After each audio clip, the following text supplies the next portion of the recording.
Love the dog in the chickpeas. I think it's a great photo. And it's rhizobia, not rhizoptonia. so the good guys, not the bad guys.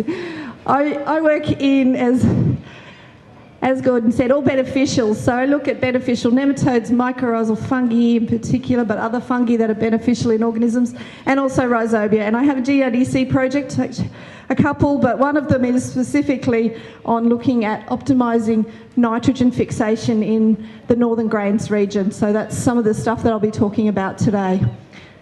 We also have an extension project, and if you're interested in any material, if you haven't seen our inoculating legumes guide, practical guide, there's plenty of those available here, or back pocket guides which are now out, so that you can just have a look at some photos, different crops, what they really should look like when they're well nodulated, and that's if you ever get the chance to dig them up in the field. So the take-home messages in your books: changes to agronomy can affect the nitrogen fixation in grain legumes. So as we change our row spacing or varieties, we can expect that there may be differences in the amount of nitrogen that those legumes fix, the amount of nitrogen that those legumes fix. So increasing row spacing, so far we've found that, and this is supported by other data in the Northern Grains region, row spacing generally decreases the amount of nitrogen fixed in terms of kilograms per hectare, so across the board. But we did find a little anomaly with Saturn 2 there, in that it didn't seem to matter how wide your rows were, it was still fixing around the same percentage in the tops of nitrogen. So it's either compensating somehow and pulling out some more nitrogen. Didn't matter that the rows were wider apart. Varieties can significantly change the amount of nitrogen that's fixed, and it's really related to biomass. So we're working specifically with something like mungbeans, which is notorious for not fixing nitrogen very well, or not as much in our systems, and trying to improve the germplasm pool, I guess, in terms of the amount of nitrogen that fixed, and then ranking different varieties as well on their end fixation potential. How can we improve that? I doubt that it'd ever be the top of a breeder's list of why it would pick that variety or a particular germplasm, but we are looking at adding that to the list of beneficial traits. And I'm going to talk a little bit about the effect of soil nitrate levels and how they may reduce legume nodulation. We've done some work, there's some old work that had been done early in the 90s, and then also some work that's been done in CQ with mungbeans, and also down here with chicks. So we'll have a look at the impact of nitrogen. But we do know that it reduces nodulation and the amount of nitrogen that's fixed. So background-wise, legume crops and pastures have been estimated to fix anything in the range of 0 or near 0 to 400 kilograms per hectare. That's a fair bit of nitrogen that you can get into your system for free if your crop is growing. And obviously that high-end, that 400s, high biomass forage crops particularly. And we typically don't see anything near that, but anything around that, the 60, 80, 120 kilograms of nitrogen per hectare can be fixed by the crop. Now that's not what it leaves behind, that's how much it's actually fixing and then using for its growth as well, putting into its own seed. But it means that you're not using your soil nitrate reserves in particular, if you've got some, or you're not actually running down your profile of nitrogen any more than you need to. That's the project. They're listed optimising the nitrogen fixation in grain legumes in the northern region. There is a southern and a western component of this as well. And we're in particular looking at impacts of those row spacing plant pops as well, cultivar selection. And it works closely with the Queensland and New South Wales Pulse Agronomy projects, and Andrews Verrells, that's going to talk soon, is involved in that, and we're working to have a look at their trials and improve or look at the impacts on nitrogen fixation with the changes in the agronomy and linking that with best management practice. So I'm just going to talk today a couple of trials, 2 mungbean trials in South Burnett around Kingaroy that we did not this season but last, in a much wetter summer, and 2 chickpea trials in the southern Queensland region. They were all sampled for nodulation, so we had a look at how well they were actually nodulating with the, they were all inoculated using a peat on the seed. We looked at max biomass, N fixation, yield, N in the tops and grain. And I've also got some data from the NGA trials where, and a single mungbean trial in CQ, looking at the impact of nitrogen. So first looking at these chickpea trials in this southern region, there we had a trial at Dalby, or just outside Dalby, on Glen Milnes Place, and another at Goondiwindi, just up the road here at Billabilla. And the first thing that I looked at was nodulation at the same time as we sampled for maximum biomass. So it's possibly not the ideal time to sample for nodulation. Earlier is better because you do get some senescence, but it means that I can go into the trials without destroying their plots because they're taking max biomass anyway, and I have a look at nodulation. So the scores reflect the same data that we got for the percent of nitrogen that was actually fixed. So that 3.6 in brackets after Dalby there was the nodulation score on a 0 to 5 scale. So it's doing pretty well. And Goondiwindi was a lower nodulating site, not as good, and reflects in a lower percentage of nitrogen fixed in the tops. There were no significant effects though on my nodulation score. It's a bit of a coarse measure, and it gives me an idea of just how that crop's going. Is it nodulating well or is it not? And that's something that all growers should do. Have a look at your crop 4-6 weeks after planting and just see, are there nodules forming? Is it looking something like that chickpea root in the bottom there with lots of nicely lobed nodules, or are they not looking like many nodules at all? It can impact, and we'll have a look at nitrogen impact. Maybe the reason it's not is because soil nitrate's a lot higher than it could be or should be. Dalby at nitrogen fixation, you can see, reached about 60%. At the narrow row spacing, there's a significant difference from the 1 metre row spacing, so a higher percentage of nitrogen being fixed in the tops is coming from the atmosphere. So NDFA stands for nitrogen derived from the atmosphere. And so it's not taking nitrogen from, it's taking about 40% of its nitrogen from the soil and 60% from the actual atmosphere or the soil air around the rhizobia.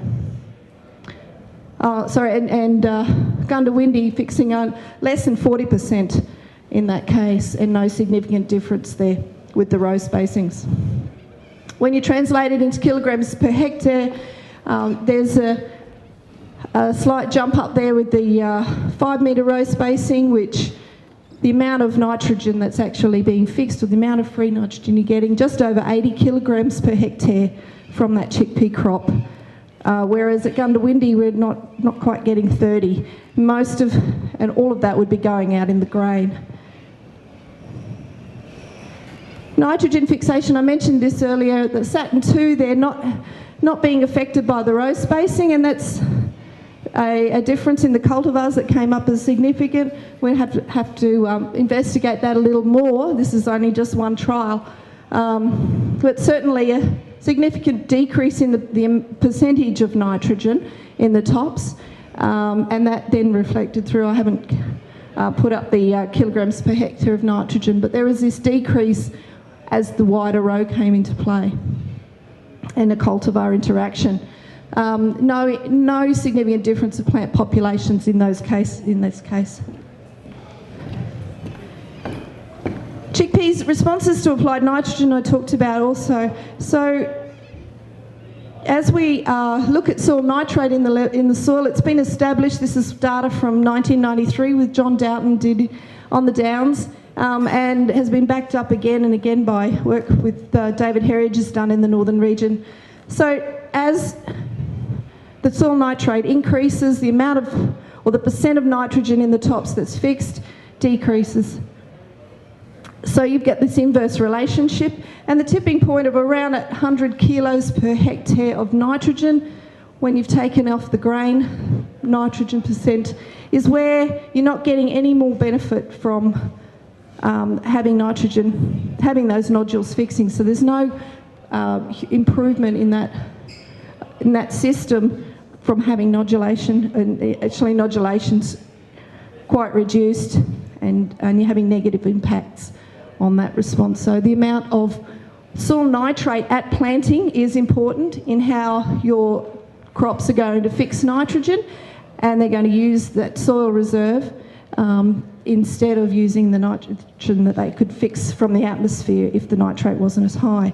Now, chickpeas sit sort of mid to low in the range of species of which ones fix more or are more tolerant of nitrate levels in the soil. Faba beans seem to have a much better tolerance, and so you can go to higher levels of soil nitrate and still be fixing some nitrogen, more nitrogen in the tops. But chickies are about mid to low range, and mungs are pretty much down the bottom. Don't tolerate very much as much nitrogen in the soil before they stop fixing or stop forming nodules.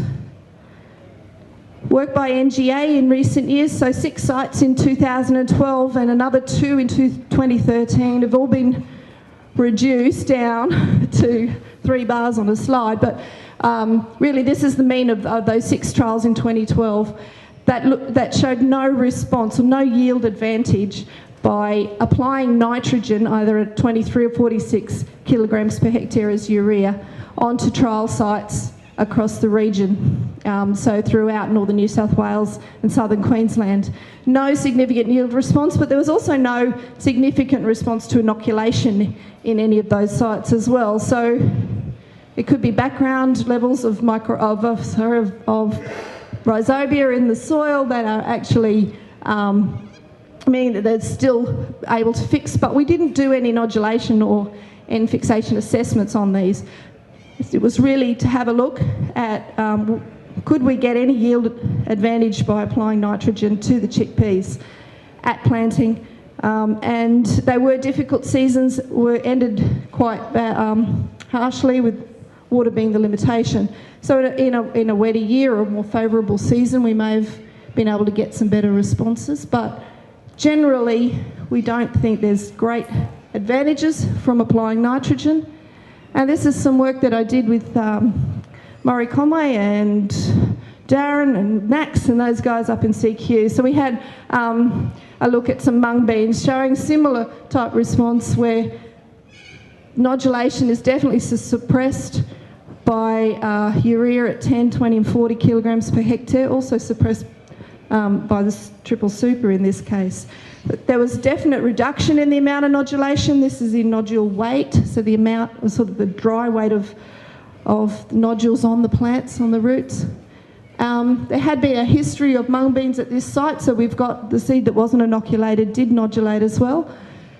But we were sitting around 80 kilograms of N per hectare in the top 1 metre, so there was already a decent amount of nitrogen under there, and we're adding some more and reduced nodulation as a consequence of that, and then there was no yield advantage.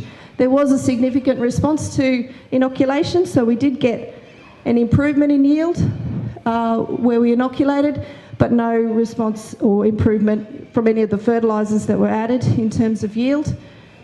And so we've actually, and we're more likely to, so it's going to cost you more to do that, I guess, is in the end.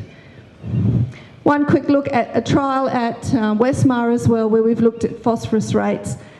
And again, this was deep placed phosphorus, chickpeas in another dry season, but no great response to the application of higher levels of phosphorus, although phosphorus is counted as being important, so we need phosphorus in the whole nodulation cycle. It does improve nodulation in general, but at 80 kilograms per hectare of deep place P, we weren't getting responses necessarily. A little jump up there in the amount of nitrogen that was fixed by those chickpeas, but nothing significant in that.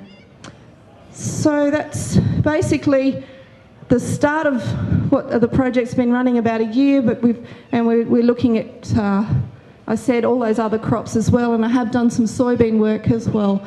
But we've got a lot more to do in terms of looking at row spacing effects. Can we actually put together any packages that mean nitrogen fixation could be improved? Certainly it's looking at the narrow row spacing does improve N fixation. Will there be variety differences is yet to be shown, but at this stage there's not a lot in the chickpeas that's standing out as being anything different. And we don't believe there's any great advantage at all from applying nitrogen to your legume crops at planting. Potentially a little bit of starter gives them a boost to get them off, but it doesn't give any great yield advantage by applying urea or higher levels of nitrogen to your crops.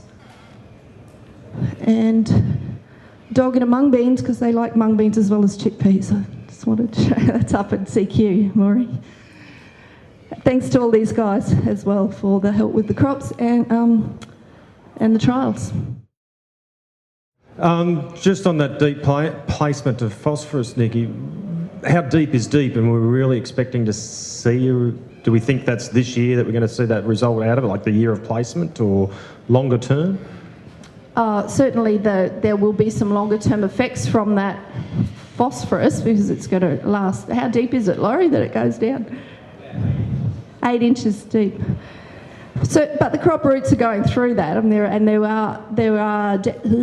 there were yield responses, I think, at that site to some of that phosphorus, but I couldn't be sure. But yep, there could be some residual effects. It may play out further down the track as well. The aim is to get it below that stratified layer at the top, obviously. And we'll see, but certainly at that level and that rate, there could have been some differences that should have been showing up in this season. But probably see it in some wheat next year, maybe as well. Nikki, at Dolby, you had more nitrogen fixation at Dolby than at Goondiwindi. Yeah. Why? It was certainly a high yield potential crop there. Why? I think there were some things going on. It could have been to do with soil moisture, potentially. Definitely to do, that crop it's a totally different soil type. Maybe there's something going on there with the planting operation. 2.5 as a score is not a bad nodulation score. It is just less. There could have been, the other thing, I think we actually got into sample the Gundy crop was a little bit later in terms of it was starting some leaf senescence at max biomass. There could have been some nodulation dropping off at that point. But certainly the nitrogen fixation was reduced as well. So a lot less percent of that whole tops was actually coming from the atmosphere. So I guess the answer is I don't know, because I'm going around in circles. But I think there were lots of things happening there. The yield potential at the yields at Dolby were up in that 4 to 5. So much better crop, nicer root growth, higher biomass. So the yields were certainly much higher.